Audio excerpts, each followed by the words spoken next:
Good afternoon, everyone. Welcome to the City of Healing, where the city resides within.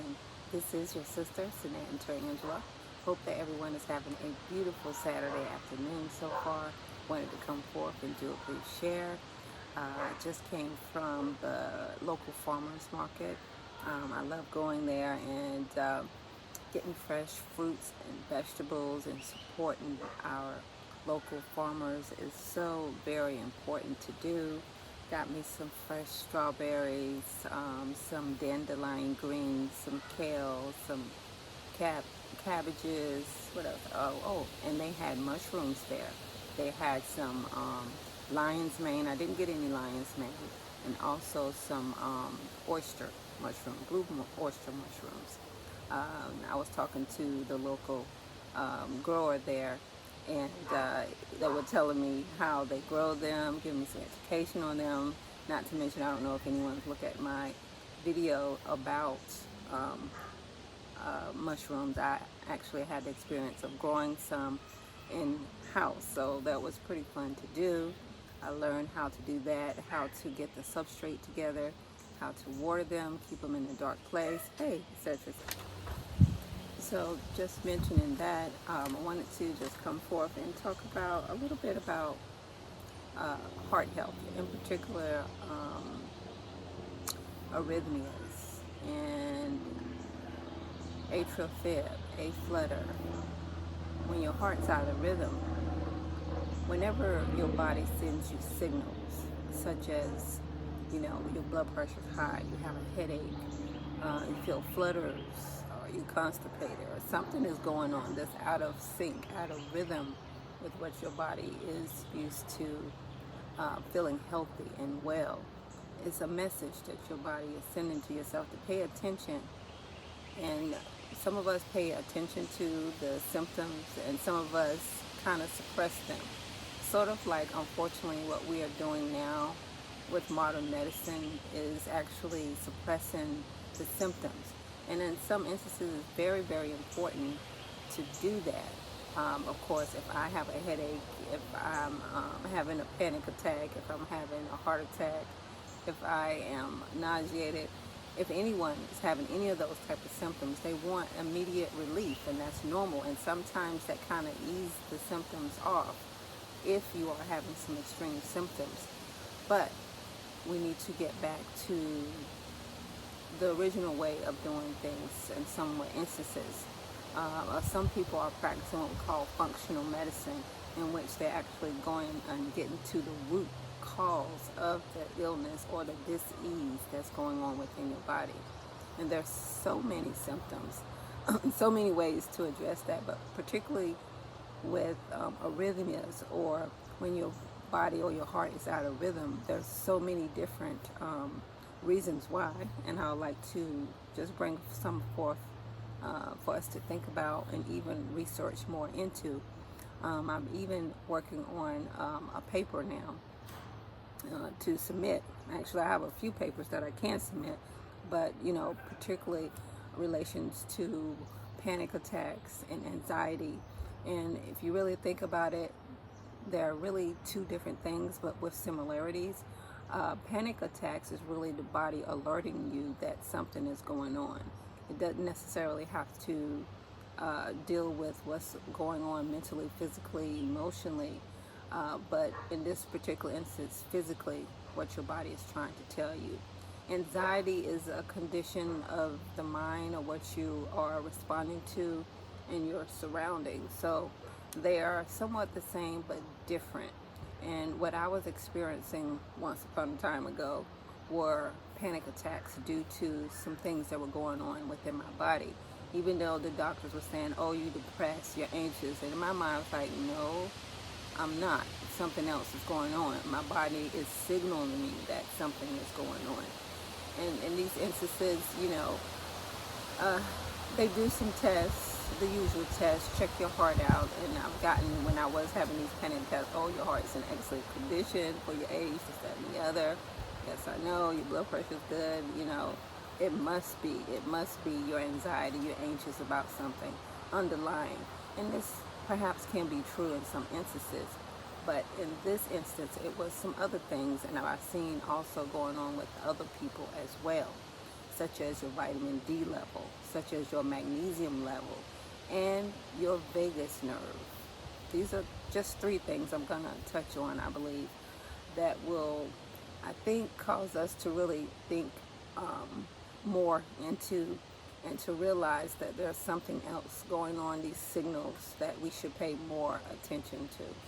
And for one, the vagus nerve, which is Latin, I believe, is the term for this vagus nerve. Your 10th cranial nerve is the wandering nerve, and it starts in the cranial nerve bundle in your brain, and it spreads and wanders throughout your body, your neck, your heart, your lungs, your stomach, your intestines, your anus. It just wanders. It's the longest one, and it's a nerve, so it stimulates to various things like, caffeine we know is one, um, stress could be one, and it can cause heart flutters and atrial fib and different types of situations. We give medicine to suppress, you know, um, these symptoms, AFib, a flutter, but we don't know the root cause. There is a cause. If there's a cause, there's an effect. And we're not looking more into that because perhaps we don't have time, because we are exemplifying these symptoms that are causing an issue for our body. But yet still, when we cover them up, it still exists, and it still wreaks havoc on our body, even though we are suppressing the symptoms. And I'm not saying don't take medicine, because it is necessary in some instances, but also, with irregular heart rhythm, for example, giving amiodarone to patients in AFib, it changes things. And perhaps what it does is block certain electrolytes and allow other electrolytes in that kind of calms and eradicates the problem or suppress the problem. And in more instances than not, perhaps one of the causes is that we are having an electrolyte imbalance. And when that is like a miracle when patients come in, if they're given magnesium or potassium, and then all of a sudden their heart is back in normal rhythm. It just says, pay attention to what you are consuming and what you are not consuming. We are a society that's full of consuming a lot of calcium, and really don't need to consume as much supplements of calcium as we do potassium and magnesium, because we'll lose those more, because we are a very stressful society, and the older we are, the more stress that we under, no matter how much of these high magnesium and high potassium foods that we consume, it would use it. So that's something to think about as well. And once upon a time, and I don't know if they brought it back yet, there was in the code card, when a patient goes into code and they have no rhythm, or what they call, I think, torus de pause, and when your heart just has this no rhythm, but it's showing that it does, that they give magnesium, and then voila, if you give that, it's back into normal rhythm again, or progressively going back into that normal rhythm. So magnesium was there on the code card, which says something else too. It's a true story. It was there, and more times than not, it was the answer. You have to give it pretty early if you can catch it, but it's very much so. Magnesium is a magical, miracle electrolyte. It's anti-inflammatory. It's calming. It's relaxing. I go on and on and on. There are several books and articles about magnesium. We give supplements of magnesium, such as magnesium oxide and magnesium citrate, but they also are sort of laxative, especially the citrate.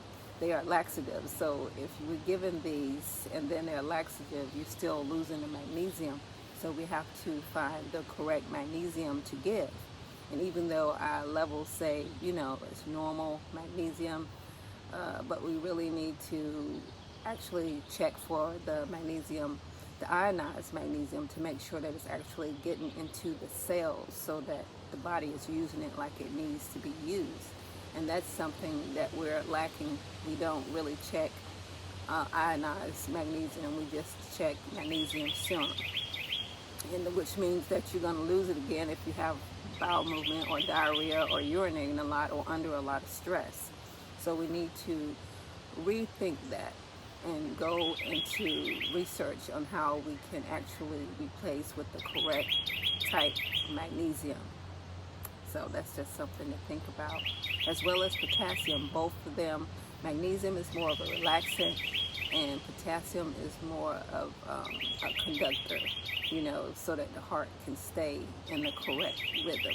And even when you take the heart outside of the body, I've seen in surgery, especially with patients that have cabbages or coronary artery bypass grafts, and they take the heart out and sit it in the ice or whatever, it's still beating because of the SA node or the pacemaker that's normal in the heart, in the right atrium. It continues to beat for some time because there's a pacemaker on the inside of your heart that relies on certain minerals and electrolytes. And I know with AFib, we also do ablations, and they are very helpful as well. But if we don't maintain the right or healthy lifestyle, eating the right foods, it could still affect another part of the heart as well. So the heart, as we know, is a very electrical. We are electrical beings. We are radiant beings, and particularly with the heart, which has the most electricity. That's why when we go pulseless or in an irregular rhythm, see so many red birds, we use the defibrillators to bring it back. So that's just another example, something to really think about in relationship to how to maintain the rhythm and how to help us to maintain a good rhythm of our heart. And another thing, of course, are the foods and supplements that we should consume. I know a lot of research and a lot of people now are consuming a lot of CoQ10, coenzyme 10, which our body naturally makes, but they say as we age, it's depleted. Some say after 30, 35, it's depleted. And we can't even really make it if we even consume the foods. Everything has coenzyme 10 in it. All vegetables, all food, and we do. But the most plentiful, and even nature tells us, is actual meat, such as organs. And those organs consist of the heart, again, which is very electrical and has all of this magnesium and potassium that's needed for the body to thrive, and CoQ10.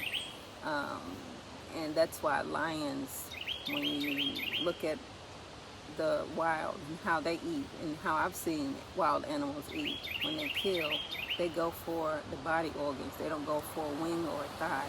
They go straight for the organs, the heart, the liver, the intestines. That's where they go first. I've seen it multiple times, and that's because that's where the minerals are. That's where the energy is. So that's where they go. And cocaine's, ubiquinone, because most of us can't really convert coenzyme 10 to use it correctly so that we can build on our mitochondria, which is our energy, which helps create ATP. We have to have that kind of reabsorbed or remade into something else. And in some instances, it's made with fermented yeast. And a lot of studies are out on it. Some doctors don't really buy into it, and a lot of doctors do, especially when they're giving their patients statins or cholesterol medicines, because it actually hinders the absorption of magnesium and blocks the way we absorb and use magnesium and calcium. So we have to be real careful with statin medications, and because statin medications really destroy our livers. So um, CoQ10 is made in the liver. So when we take statin medications, studies have shown over and over again that it destroys the liver. But taking, the CoQ10 or the coenzyme 10 or the ubiquinone has basically helped restore the mitochondria, the energy, and saved a lot of our hearts and our livers to a healthier state, especially if you're taking statin medication. So that's just a little bit of a supplement to help us build up our heart muscle and our liver. And again, I mentioned magnesium and the importance of that, and basically continuing to stay in balance with the foods that we eat. Not saying that the ketogenic diet is the best. I wouldn't recommend that long term, or vegetarian or fruitarian. I wouldn't recommend any of those long term. I've tried them all. Works best for me is being in balance, and I don't really crave food. Of course, there are some foods that I really like, but I don't crave foods, and sometimes I'm more in a mood for some foods than other. But I think a balanced plate, less carbs, lots less carbs, and lots of less sugar is very essential to consider. Also, stepping away from too much alcohol and drugs as well, whatever you consider drugs, from the pharmaceutical to the street drugs, as much as possible, because it does alter. And as we see, a lot has come forth with certain medications that we were using from the pharmacy have been recalled. And some certain things of medicine or things that we're using now to help with certain situations will be recalled later as well, because it's not the immediate effects that I worry about with certain things or medicines or cures or whatever. It's the long-term effects, especially when our bodies aren't in the state in which to detoxify them from our body. So that's just something to think about. I'm not going to go on and on too long. There's so much to say about, heart health. That's just some. But I did want to mention that there are some things that we can do instead of just treating the symptoms. So we need to go deeper, look into functional medicine, get into the root cause of why you are having this indigestion, why you are feeling tired, why are you having all of these headaches, instead of continuing to take these medicines that don't get to the root cause. It just later on cause other side effects, evidence-based that it does. Why aren't we getting to the root cause? And some of the root causes that I just mentioned are our diets, our lifestyles, our stress levels, what we're eating, what we're not eating. But we want to eat nutrient-dense foods, such as our leafy greens, our meats. If we really want, and I've shared before when I was really sick and anemic, a woman gave me some organ meat. I think it was chicken livers. I don't know if it was raw or not, but within a day or so, I felt much better. I was restored because it had all of this CoQ10, this energy in it that restored my body back, not miraculously to, what I should be, but better than I was. So those are just some things to look at. Study magnesium, study ubiquinone and CoQ10. Not saying take the supplements, but look into it, study it, and don't just be satisfied with treating the symptoms, but go deeper and find out what the root cause is. Anyway, that's just a little bit, so much more to share. I really just touched the source, the surface as to what I wanted to cover, but hopefully this was helpful, something to think about, something to dig deeper into. Anyway, thanks for visiting the city. Enjoy the rest of your Saturday. Take care.